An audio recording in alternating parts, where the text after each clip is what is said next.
All right, guys, in today's video, we're going to talk about the different types of nicotine delivery systems, and I'm going to discuss the safety profiles of each of these systems, and I'm going to compare the pros and the cons to each method of nicotine delivery. We're going to discuss things like ZYN, and I'm going to talk about, does this cause mouth cancer? We're going to talk about dip tobacco products. We're going to discuss snus products. We're going to talk about vape products like disposable vapes. We're going to discuss nicotine replacement therapy products. And of course, how could you forget a conversation regarding cigarette consumption? Now, a quick disclaimer before we get started. Nicotine, and what we're really talking about is nicotine and nicotine addiction. It is a drug addiction, and I think in no way, shape, or form should nicotine addiction be promoted or glorified or glamorized. The consequences of addiction, whether it's to nicotine, alcohol, marijuana, adult media content, addiction, sugar, it doesn't matter, tend to be financially impactful, physically impactful, psychologically impactful. And then, of course, we can look into things like withdrawal symptoms and the rates of dependence on these drugs. And I don't think that's ever a good thing. So I want to start by saying that. If you're interested in finding a product that gives you the same benefits of nicotine, which I've discussed in previous videos, improved focus, a little burst of energy, be sure to check out our Kick It Crave Less chewing gum in the pinned comment at the end of today's video. This is a chewing gum. It's the only kind in the world that contains KSM-66 ashwagandha and N-acetylcysteine, nootropic herbs and supplements to help give you the same benefits of nicotine that's nicotine-free, so you don't get the side effects of nicotine. Okay, let's jump into the video. So first and foremost, the most dangerous culprit on our list would be cigarettes. And I think the question becomes, what is it that makes cigarettes so dangerous? It's the burning process of the tobacco. So cigarettes, you know, if we take Marbs, I think they use American-grown tobacco, okay? It's not so much that tobacco companies are shoving tons of chemicals and carcinogens into a cigarette. Tobacco companies want their consumers to live as long as possible because once you die, they lose their revenue. And the problem is, in order to smoke a cigarette, you have to burn the tobacco. And it's that burning process that creates tons of carcinogens and tons of cancer-causing things, okay? A lot of people don't know this, but marijuana smoke, THC weed, actually contains more tar than cigarettes do when you're inhaling it. And there are carcinogens associated with smoking weed as well, because anytime you burn something, you're creating a chemical reaction that creates cancer-causing elements, okay? Cigarettes are the most dangerous on the list. They cause all different types of cancers, and once that cancer spreads, it can go metastatic very quickly. So you can go from throat cancer, mouth cancer, and that can very quickly turn into lung cancer, bone cancer, anything like that. So I think cigarettes are a big no. Cigarettes, they're very inconvenient to use. A person is taking a lot of time out of their day to go smoke, unless they work from home and they're smoking in their house. Cigarettes also come with a smell. And I think cigarettes, more so than any of these, are going to age us the fastest. They have a negative impact on our skin. They have a negative impact on our cardiovascular system. They have a negative impact on our digestive system. Almost everything in the body is going to be negatively impacted by cigarettes. Even the way your breath smells, the way your teeth look. So I would say cigarettes are by far the most dangerous and the least desirable mode of consumption. Now, what would be an advantage to a cigarette? I think it's self-limiting in that most people, a lot of people, at least in the US, they don't smoke inside and they have to go outside to smoke. So I think to some extent, and people don't like smelling like cigarettes. That's kind of an advantage because it limits, in some cases, not all cases, the quantity that a person is smoking. And that's going to matter. Quantity is going to matter. If you smoked 2 cigarettes a day, I don't know anyone that does that, but if you did, I think that would be much safer than going through 1 disposable vape a day, okay? So quantity is probably going to matter too, but that's cigarettes. All right, now let's talk about vapes. I think this is the second most harmful thing, and yes, I believe vaping to be more harmful than dip tobacco products. and this is why. There are thousands of different vape products on the market out there, okay? And there are tons of counterfeit vape products on the market out there. The regulation is very, very weak. And I say that because you have so many counterfeit products coming in from Chinese companies. 90% of vapes are coming from the same area in China. We don't actually know what people are inhaling. And I'm going to also say this, the amount of nicotine that people are consuming in a vape product, right? Maybe someone's smoking a cigarette every half hour. Maybe they're hitting their vape every minute, every 5 minutes, every 10 minutes. I think the increased frequency of use, the dependence on nicotine because it's nicotine salts in the disposable vapes becomes very, very, very high, okay? You go through very frequent bouts of withdrawals when you're addicted to vaping, especially if it's nicotine salts. I think there's a significant impact on not only physical health, but also mental health. And I think this, just like smoking cigarettes, comes with a significant financial cost. And the reality is, we don't have studies on the thousands of different vape products and brands that are out there on the market today. So to say like, oh, this is safe, I think that's a stretch, because did we study Hyde mango flavored vapes? And if so, did we study not only the legitimate Hydes, but also the counterfeit Hydes? I don't think so.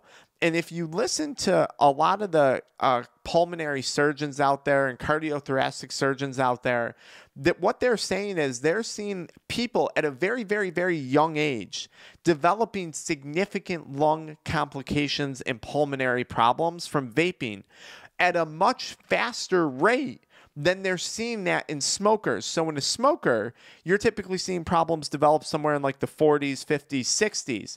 They're doing lung collapsed lungs, and they're looking at lung transplants in young people in their 20s.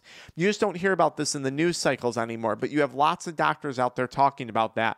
So I think vaping is very dangerous. I think the addiction is more significant. The ease of use, I think, is a major disadvantage to vaping because you can do it all day long. I think, and the lack of regulation on it, I think, makes it all the more dangerous as well with the variety of different products out there. Now, I also would say when it comes to vaping, I think you have a lot more younger people getting involved in this, and they don't really know exactly what it is they're signing up for when it comes to a potential lifelong nicotine addiction. And that inherently, I think, makes vaping more dangerous. So I have a lot of problems with vaping, as you can tell. But according to the FDA and literature, I'd probably be crucified to say it's more dangerous than smoking. But I don't know. You could argue, at least you kind of know what's in a cigarette and you know what side effects you're looking for. I don't know if you know that with a vape product. Now, the next thing I want to jump onto is Skull or dip products, okay? Copenhagen, Skull, Grizzly, whatever brand it is that's out there. So this is dip tobacco, and you have long cut tobacco, you have fine cut, you have rough cut, you have pouches. This would have been a pouch. They're little tobacco pouches that are moist, okay? And I would say this is safer than cigarettes and safer than vape products for a number of reasons. One, when it comes to dip tobacco like this, chewing tobacco as some people call it, you're not burning anything. You're also not vaporizing anything. So again, a lot of people don't realize it, but the thing is, when you turn liquid into vapor, when you heat it like you do in here, you're still creating byproducts just like you create in cigarettes, formaldehyde, benzenes, things like that. It's not that the vape companies put those in there. That's what happens from the chemical reaction of vaping. You're not burning or vaporizing anything when you dip tobacco. So you're inherently getting a lot less carcinogenic activity. Now, not to say that it's safe by any means, not to say that it doesn't cause cancer, because your risk of cancer is definitely higher if you dip tobacco than someone who doesn't dip. But it's, in my opinion, it's definitely lower than smoking. And I think in the future, we're actually going to find that this is safer than vaping. That's my opinion. That's not based on science. Now, dip tobacco like this does have some advantages. You're not going to smell, assuming you brush your teeth, so you're not burning anything. It's self-limiting. Most people aren't going to walk around their job day to day spitting into a water bottle all day long with a dip of tobacco hanging out of their mouth. And the incidence of cancer is actually quite low if we're looking at someone who's using something like this potentially to quit smoking. And if you want to learn more about that, check out the book For Smokers Only by Brad Rodu. I connected it in the video commentary, in the video description here, because I think you'd be surprised to learn about the statistics regarding tobacco products, dip tobacco, and the actual rates that it causes cancer, okay? So, again, safer than those other two, but by no means safe. Now, here's the problem, and this is where a lot of people get mixed up about ZYN and where they get mixed up about products like snus. People are like, oh, ZYN doesn't contain carcinogens. It's just a nicotine pouch product. Yes, that's true, but you still have a risk of cancer, specifically squamous cell carcinoma-related cancers. This is a cancer that develops in the skin. 90% of mouth cancer starts as this type of cancer. Now, it's not necessarily because of the carcinogens contained within the product. It results because of repeated irritation over and over and over again to the skin in the same area. So if you're constantly dipping something like ZYN over and over and over again in the same spot, particularly something like nicotine salts, which in my opinion is more irritating to the gum line than a traditional moist dip pouch, you are still at risk of developing mouth cancer, squamous cell carcinoma. I get so frustrated in the commentary, and I guess I shouldn't because people just don't understand how that works. When they're like, dude, it doesn't have tobacco, it doesn't cause cancer. No, it's not the tobacco that causes cancer. It's the burning of the tobacco and how it's created that causes cancer. In the case of dip-related products, snus-related products, nicotine pouches, it's more so the repeated irritation in the same spot over and over again that's going to cause cancer. And I don't know what we're going to look at for the long term when it comes to ZYN, the nicotine salts, which I've had several dentists comment and say, yeah, that's super irritating to the gum line because nicotine salts are so harsh. Anyways, I want to go back to dip products. Here's the difference between dip products and snus products, which we're going to talk about. In the development of a dip product, there's still the heating process that occurs, and that's why you wind up with some of the carcinogenic activity in the dip tobacco, because it was heated, okay? And that's what creates the carcinogens, the cancer-causing stuff. Now, when you look at a product like this is General Snus, and I want to discuss two different types of snus, okay? It's the same brand, but one is original flavor, one is mint flavor, and I want to talk about that because that's important, the flavoring, in my opinion. Snus products are accepted, this brand specifically, as a form of harm reduction to smoking and to dipping tobacco, and it has to do with the curation of the tobacco. They're not heating it, they're pasteurizing it. So you're not using heat. Heat isn't involved, okay? To the same degree that it is with dip. And because of that, you're getting less carcinogenic activity. So that's why snus is regarded as being safer than a dip tobacco, or certainly being safer than a cigarette. And I'm arguing safer than a vape product, which no quality control on these, nothing. Okay, now, again, still at a risk of getting cancer, still at a risk of gum disease, still at a risk of bad breath. There's still problems. Now, here's where this gets a little sticky, in my opinion. You spit the juice, well, unless you're gutting the juices from this, most people spit the juices when it comes to a dip tobacco. People swallow the juices when it comes to a snus product, which I know this isn't snus, but they also swallow the juices when it comes to ZYN. And I think that's bad. I don't think that's a good thing. And I would argue that that makes this potentially less safe in regards to gastrointestinal health and other things than a traditional dip product. Now, in theory, if you dipped this and you spit the juices out, well, then this is probably safer. Now, I want to show you guys something interesting when it comes to these products, and this is going to apply to ZYN as well, too. This one is flavored. It's mint flavored. And one of the ingredients in here, which you really don't see in the traditional Swedish products, is Ace K, the same artificial sweetener that ZYN uses. Now, it's in very small amounts, but it is in there. And keep in mind, unlike a pop or a food item that contains Ace K that has to go through your liver and your digestive system first, the Ace K in here, along with the nicotine, and in this case, along with the tobacco, and the byproducts of that, is getting directly absorbed into your bloodstream. And I think for some people, that's going to create some significant side effects. Headaches, skin irritations, acid reflux, anxiety, depression, gastrointestinal problems. Ace K is linked to a lot of weird things, migraines. Just Google the side effects of Ace K, okay, as an artificial sweetener.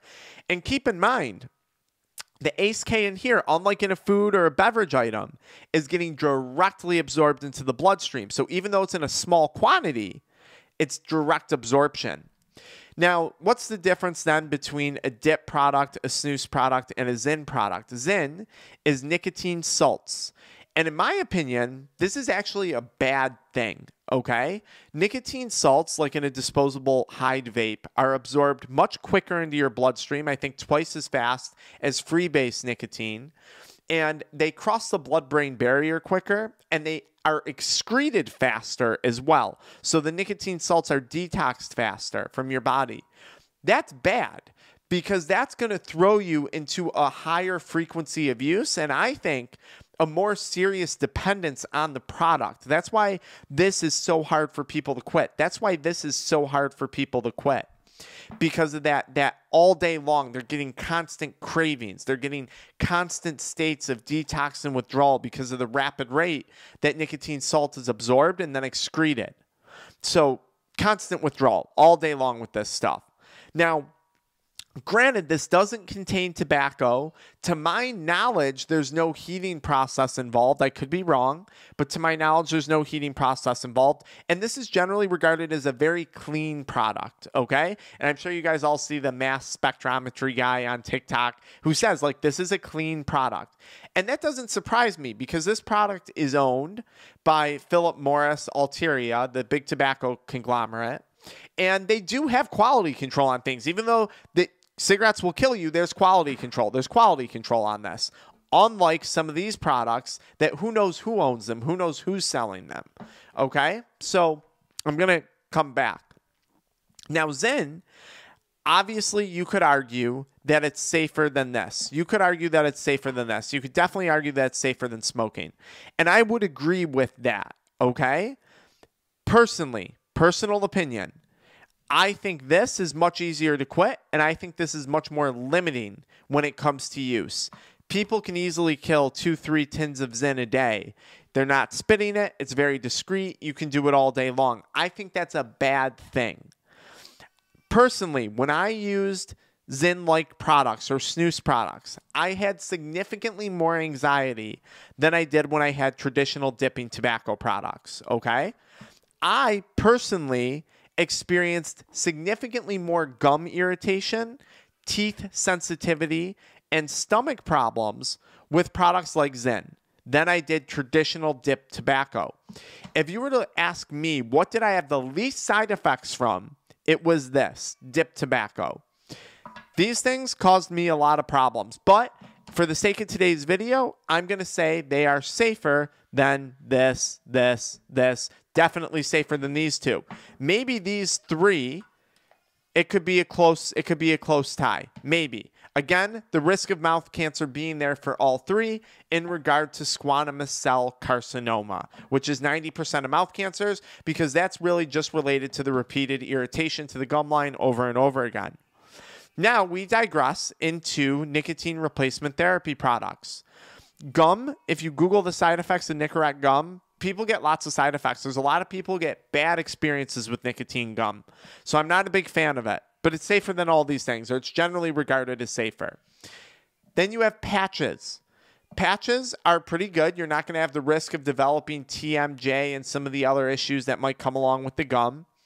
but I always felt super nauseous on the patches. And I think that just had to do with that prolonged delivery of nicotine kind of throughout the entirety of the day and the evening when you're using a patch.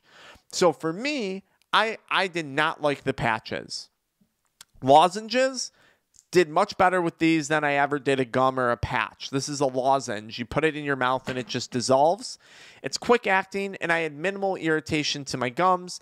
No really throat irritation, maybe a little bit of nausea and stomach upset.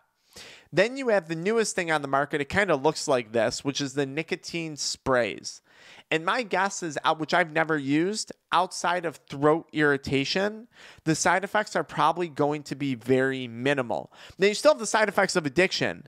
Increased anxiety, increased dependence, eventually a depletion of dopamine, the financial, physical, and psychological consequences, restricted blood flow to your bones, restricted blood flow to your extremities, if you're a guy, including to your, restricted blood flow to your brain. There's side effects to nicotine. By no means do I condone its use. No, by no means would I call nicotine safe, okay, because of the consequences of addiction.